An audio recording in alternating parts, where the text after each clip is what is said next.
Hello dear viewers, welcome to your own YouTube channel. Today we are going to discuss about metabolism of carbohydrates. इससे क्या मुराद है कि carbohydrates की digestion किस तरह होती है या फिर कार्बोहाइड्रेट्स की यूटिलाइजेशन बॉडी में किस तरह होती है, इसको हम डिटेल में देखेंगे।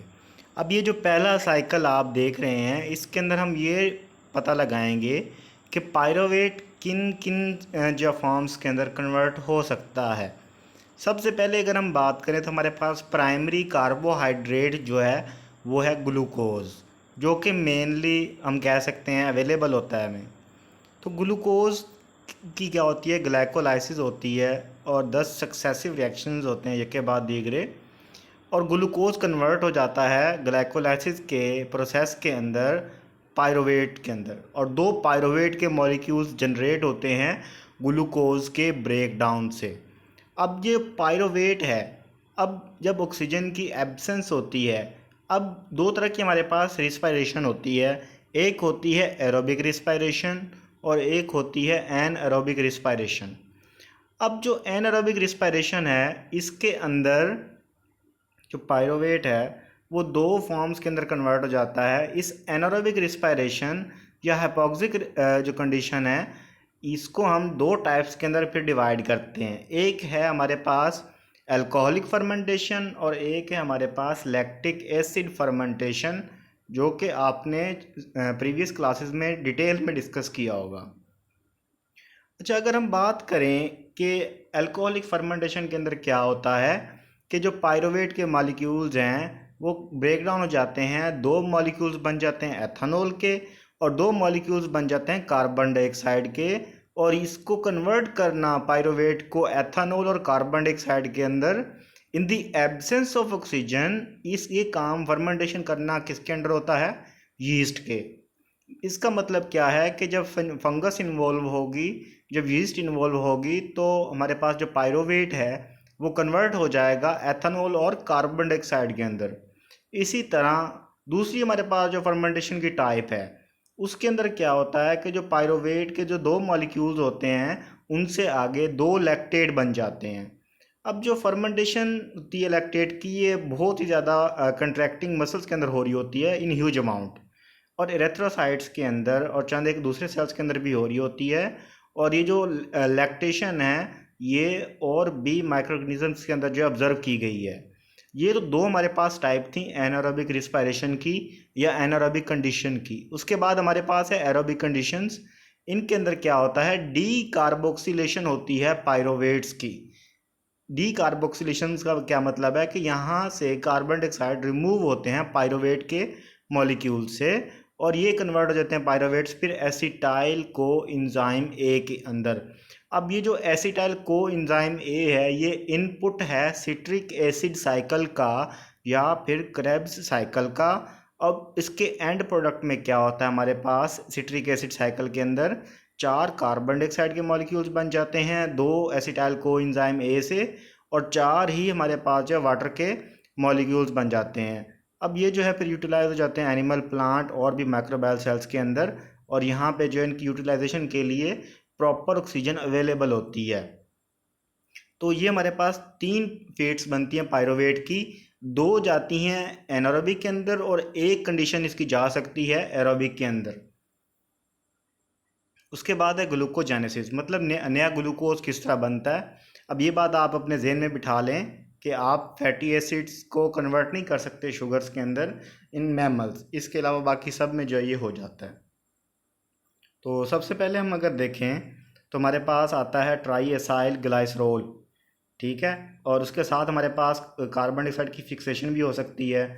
अब जब ट्राई एसाइल ग्लाइसरोल आएगा, इससे जनरेट होगा आगे ग्लाइसरोल, ठीक है, और जब कार्बन डाइऑक्साइड को फिक्स करेंगे तो इससे हमारे पास बनेगा 3 फास्फोग्लाइसरेट, ठीक है। और उसके साथ साथ हमारे पास जो है लैक्टेट जो आ रहा है, पीछे हमने डिस्कस किया कि जब पायरोवेट टूटता है तो लैक्टेट जनरेट होता है। अब लैक्टेट से वापस पायरोवेट बन रहा है, रिवर्स स्टेप है, रिवर्स ऑर्डर है। अब हमने ग्लूकोज बनाना है, ग्लूकोज को तोड़ना नहीं है, सारे स्टेप्स क्या हो जाएंगे, रिवर्स हो जाएंगे।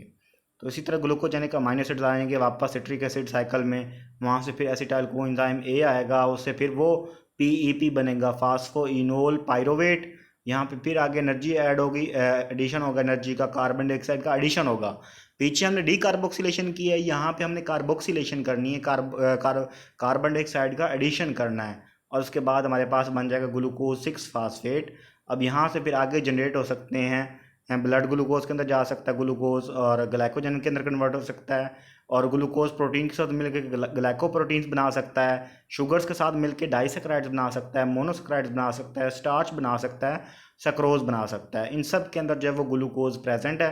तो इस तरह हमने क्या करना है, दोबारा जो है ग्लूकोज को जनरेट करना है, जो हमारे पास एंड प्रोडक्ट्स आई थी रिएक्शंस की।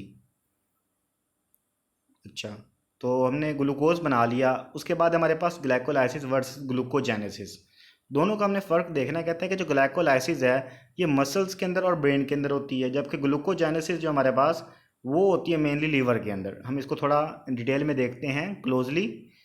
अब एक साइड पे हमारे पास चल रही है ग्लाइकोलाइसिस, एक साइड पे चल रही है ग्लूकोजेनेसिस। अब ग्लूकोज ऊपर से नीचे को आ रहे हैं स्टेप्स, और जो हमारे पास ग्लूकोजेनेसिस है हमारे पास वो नीचे से फिर ऊपर को जा रहे हैं, रिवर्स ऑर्डर में जा रहे हैं उसके। ठीक है, मतलब एक साइड से टूट रहा है और दूसरी साइड पे उसको बता रहा है कि वापस रिफॉर्मेशन भी हो सकती है। अब ग्लाइकोलाइसिस के अंदर क्या होता है कि ग्लूकोज के मॉलिक्यूल्स के अंदर से एक एटीपी टूटता है और एक एडीपी जनरेट हो जाता है, मतलब एक फास्फेट कम हो जाता है तो बन जाता है ग्लूकोज 6 फास्फेट।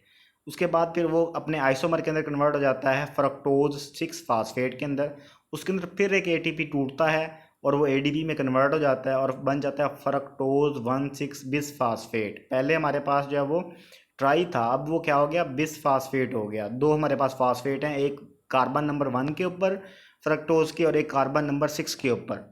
उसके बाद फिर ये कन्वर्ट हो जाता है दो आइसोमर्स के अंदर, जैसे कि डाईहाइड्रोक्सी एसीटोन फास्फेट, DAP भी जिसको कह सकते हैं, और डाईहाइड्रोक्सी एसीटोन हमारे पास फास्फेट दूसरी जानिब ये आ गया। यहाँ पे मान आगे ये सिमल्टेनियसली कन्वर्ट हो जाते हैं ग्लिसरल्डिहाइड 3 फास्फेट के अंदर, जिसको हम कहते हैं G3P के अंदर हमारे पास दो फास्फेट ऐड होंगे, और दो NAD के अंदर जब हमारे पास दो H पॉजिटिव ऐड होंगे तो दो हमारे पास NADH बन जाएंगे।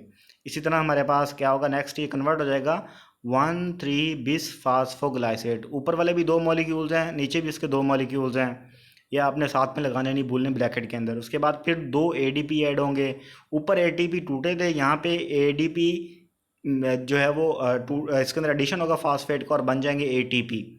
उसके बाद ये कन्वर्ट 1,3 बिस फास्फोग्लाइसरेट कन्वर्ट हो जाएगा 3 फास्फोग्लाइसरेट के अंदर, फिर उसके अंदर से एक फास्फेट निकल जाएगा और हमारे पास फिर क्या बन जाएगा 2 फास्फोग्लाइसरेट, और इसके साथ हमारे पास एंड प्रोडक्ट इसका बन जाएगा फास्फोइनोल पायरोवेट।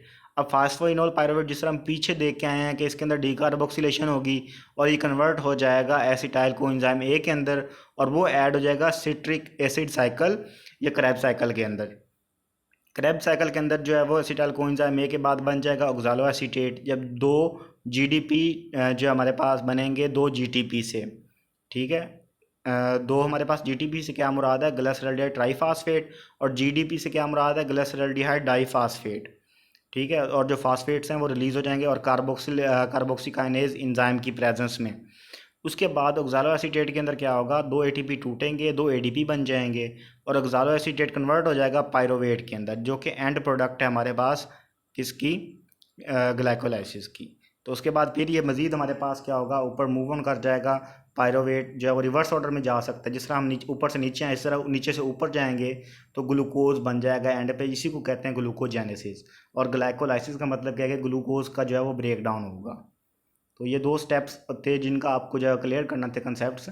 अब जो पाथवेज है दोनों के थर्मोडायनेमिकली फेवरेबल हैं, मतलब अपोजिट डायरेक्शन में चलते हैं। ग्लूकोज ऊपर से नीचे आएगा, ब्रेक डाउन होगी, जबकि ग्लूकोजेनेसिस के अंदर क्या होगा, नीचे से ऊपर जाएंगे, फॉर्मेशन होगी ग्लूकोज की। तो एक का जो एंड प्रोडक्ट है वो दूसरे का क्या है, हमारे पास स्टार्टिंग पॉइंट है, दोनों के रिवर्सिबल रिएक्शंस हैं। और इरिवर्सिबल रिएक्शन ग्लाइकोलाइसिस जो है ये बाईपास होता है ग्लूकोजेनेसिस के अंदर ही, कोई ATP जनरेट नहीं होता ग्लूकोजेनेसिस के अंदर, सिर्फ उसके अंदर ग्लूकोज ही बनेगा, क्योंकि उसके अंदर यूटिलाइज होंगे, ATP जनरेट नहीं होंगे। और डिफरेंट एंजाइम्स डिफरेंट पाथवेज के अंदर यूज़ होते हैं, डिफरेंटली रेगुलेटेड जो होते हैं हमारे पास, ताकि जो है फर्टाइल साइकिल हो, जिससे जो है वो प्रोडक्टिविटी बढ़े, ना कि लॉस हो। तो ये था लेक्चर आज का, उम्मीद है कि आपको वीडियो पसंद आई होगी। चैनल को सब्सक्राइब करना ना भूलिएगा। मिलते हैं नेक्स्ट वीडियो में, तब तक के लिए पीस आउट।